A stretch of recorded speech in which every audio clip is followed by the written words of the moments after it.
want to thank everybody for being out here today. I am joined today by General Seltzer, by the Director of the Texas Department of Public Safety, Freeman Martin, by the Texas Border Czar, Mike Banks, by Rose Luna. She is the CEO of the Texas Association Against Sexual Assault, and also by Martine and Kimberly Wall. This is Kim Wall right here. The Walls are the owners of the property on which we gather today. We gather in areas where they have burned down trees like the ashes that we see here. The ashes we see here are from trees they burned down. Trees where migrant women were being sexually assaulted by coyotes, gangs, and human traffickers. They are known as rape trees. We're here to expose the truth to immigrants who are thinking about coming here, the truth about the traffickers who assault so many of the women and children along the way. We are launching a new campaign to deter illegal immigration into Texas. Yesterday we began putting up billboards, dozens of billboards, in Central America and in Mexico. They inform potential illegal immigrants about the reality of what will happen to them if they try to enter Texas illegally. These billboards, some of which you can see behind me, they tell the horror stories of human trafficking. One says, many girls who try to migrate to Texas are kidnapped. Another sign says, your wife and daughter will pay for their trip with their bodies. One asked families thinking about sending their kids here, how much did you pay to have your daughter raped? This is tough medicine. But we want no more rape trees in Texas. Do not make the dangerous trek to Texas. For migrants who are now already close to crossing the border illegally, we have billboards providing warning messages in Mexico. They are arrayed across Mexico, but especially along the northern border of Mexico, all the way from Matamoros to Juarez and many places in between. One says, stop. If you cross the border illegally into Texas, you will be jailed. Another warns, don't come to Texas illegally, you will be arrested. And know this, the Trump administration will prioritize for deportation illegal immigrants who have been arrested. To ensure that as many people as possible are aware of these warnings, these billboards are in several languages, including Spanish, Russian, Chinese, and Arabic. To keep illegal immigrants from entering into Texas, we've built walls and razor wire barriers and deployed buoys and container boxes. We've arrested thousands who got by those barriers.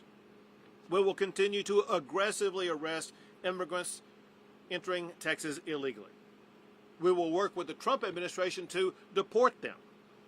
The message is, do not risk a dangerous trip just to be arrested and deported. Next, we will have Rosa Luna, the CEO of the Texas Association Against Sexual Assault, speak to you. Thank you. Hello, everybody. My name is Rose Luna. I'm the CEO of the Texas Association Against Sexual Assault. We are the statewide sexual coalition committed to ending sexual violence in our great state of Texas. First and foremost, our North Star is all survivors of sexual assault, regardless of circumstance. Unlike other states, in Texas, we have state-specific statistics, and according to these figures, 1 in 5 Texas men and 2 in 5 Texas women will experience sexual assault at some point in their lives. This prevalence is staggering, but those are the numbers that we know. Those are the numbers that we can grasp. Alternatively, and the reason why I'm here is there is a largely unspoken sexual assault crisis impacting women and children migrating to the Texas border. Acknowledging this issue and its profound impact on survivors is not just crucial, it's our responsibility. The anecdotes from women who have made this journey are heartbreaking. A few years ago, during a visit to an immigration facility in Williamson County, there was a long line of women that waited for me to finish my presentation so that they could share their harrowing accounts of sexual assault. It was gut-wrenching. It was heartbreaking to know that I was the first person that they felt safe enough to share their story with. It was very painful. It was very raw. One of the quotes that seared in my brain is, one of them said, the very violence they were trying to escape is the violence that they experienced on the journey here. It's a reminder that there is harm and suffering in this journey. I think the reality is that the price of the journey is very high. It is important for us to recognize that, and it is vital for them to understand that. And most importantly, no one deserves to be raped. No one deserves to be stripped of their dignity under any circumstance. Survivors of sexual assault are not a population that seeks a spotlight, nor are the men, women, and children making decisions on whether or not to make the journey. We applaud the state in recognizing the silent crisis and for acknowledging and elevating this very serious yet hidden issue. Thank you so much. Thank you. Next is Kim Wall, the owner of the property on which we're located, but also a person who can share with you some harrowing stories that have occurred on this property. Hello.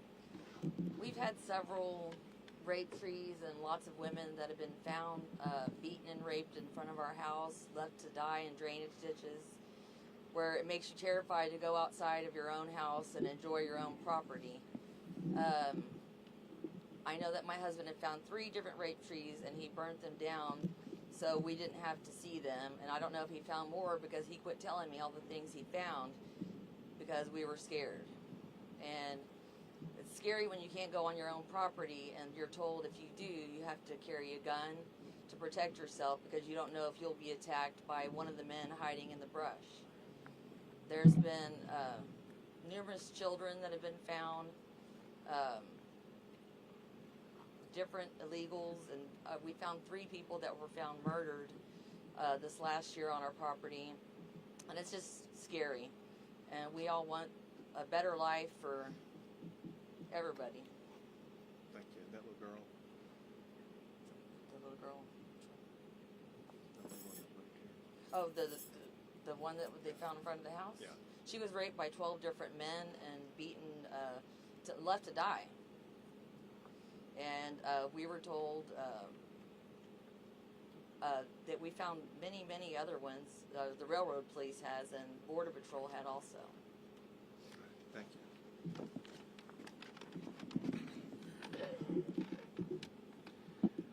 I want to thank Kim and Martine for opening up the property, but more importantly for being able to share their story about the reality of what's happening on a daily basis, especially under the Biden administration with the open border policies that have led to so many sexual assaults, murders like what she talked about on this very property.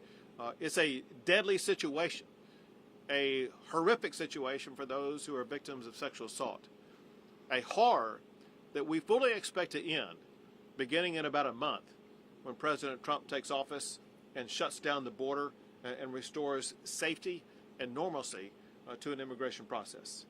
I'll take a few questions. Governor, I've got a question over here on this side, if you don't mind, sir. A lot of these efforts and renewed efforts seem to be physical, boots on the ground efforts. At what point do you think, in your role as governor, you can help affect actual policy out of Washington that comes in the way of law from the highest order?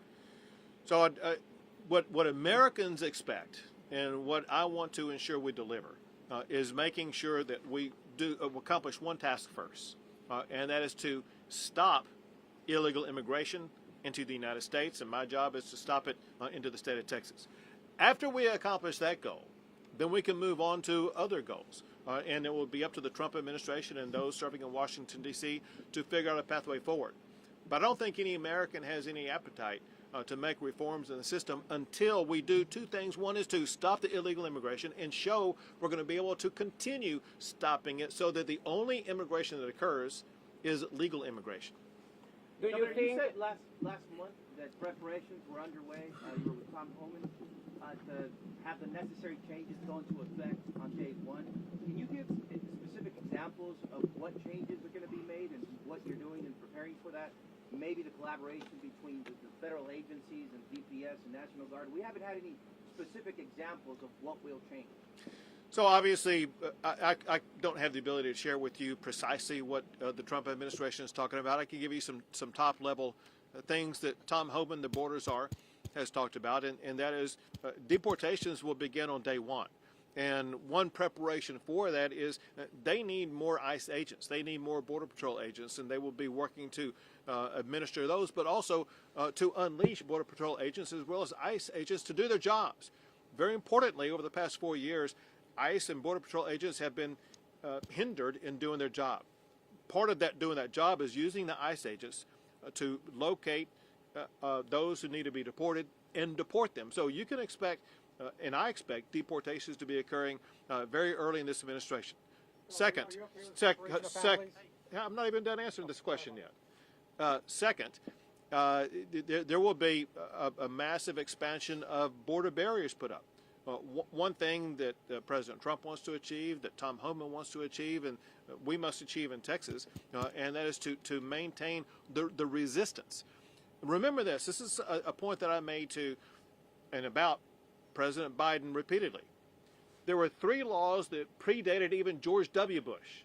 A law that requires the president to deny illegal entry, a law that requires the president to detain anybody who does enter illegally, and a law that requires the president to build border barriers.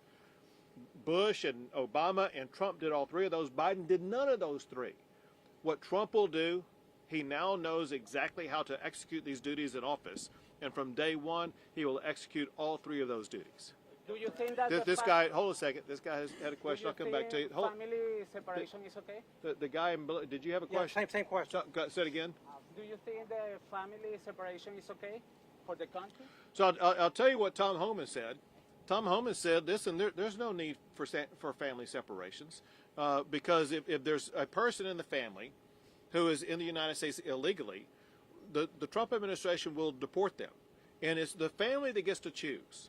The family gets to choose, are they going to remain together and all go back together? Or is the family going to make the decision that the family will have a separation of the family? That's a family choice, not a choice by the Trump administration. We've seen the deterrence that you have in the water, billboards now, but is Texas, and are you getting the legislature and the state ready to basically almost shoulder the burden of what seems to be the deportation movement that would go through Texas? Do you think Texas is going to be carrying most of this weight? Are we going to have most of the burden of it? So Texas has, and we will continue to do whatever it takes to make sure that we gain control of the illegal immigration that's taking place in the state of Texas, and that means working hand in hand with the Trump administration to assist them in making sure that we close the border, secure the border, and aid them in the deportation process. I'm not asking you to tip your hand, but can you tell us at some of these high levels if Texas is going to be the main player in this? Because there's Democratic governors in California, in Arizona, and New Mexico, but then you come to Texas, which has the biggest border, and it's a Republican governor, which is in lockstep. Well, obviously because of the size of the state of Texas, because it's the most southern border state, we have 2/3 of the entire mileage between the United States and Mexico is the state of Texas. There's a lot of reasons why Texas will be playing a centerpiece role in closing the border and in the deportation process. However, this is not a Texas issue, and it's not even a Texas, New Mexico, Arizona, and California issue. This is an issue for all the states of the United States of America.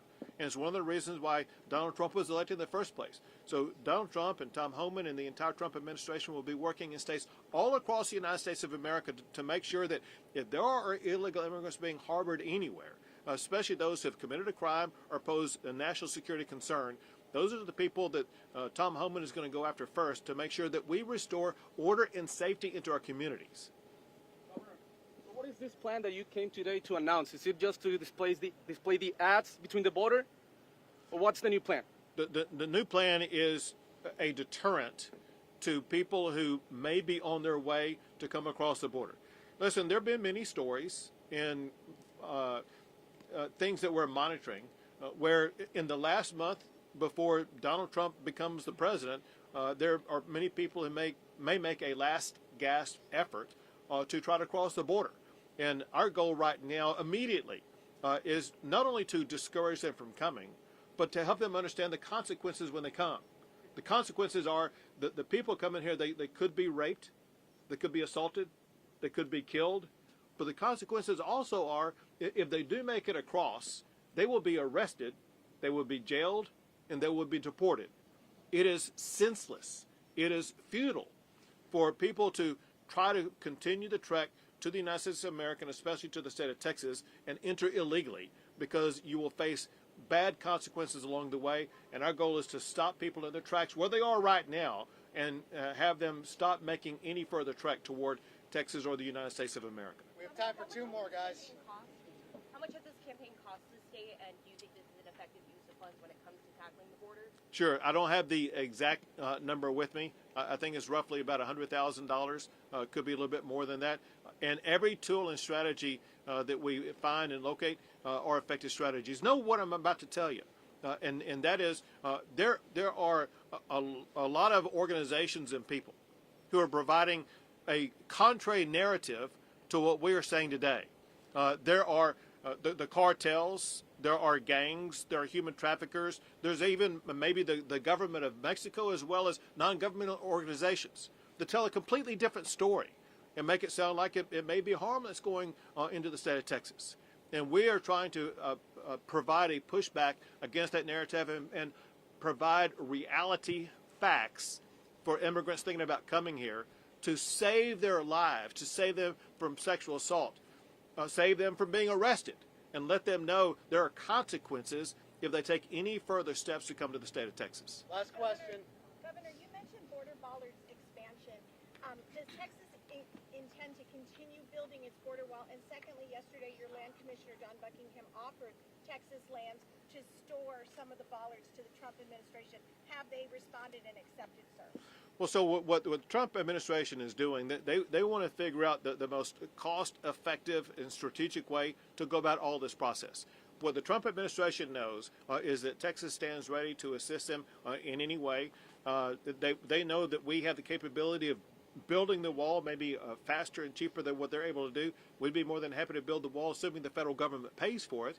But this is a time when you're going to see, unlike the last 4 years, you're going to see great collaboration and cooperation, so that we're going to be far more effective and be able to move far faster than ever before at securing the border.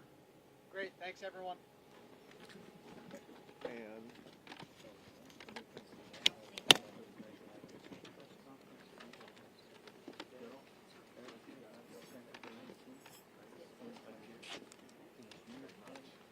thank you all. Have a good day. Thank you.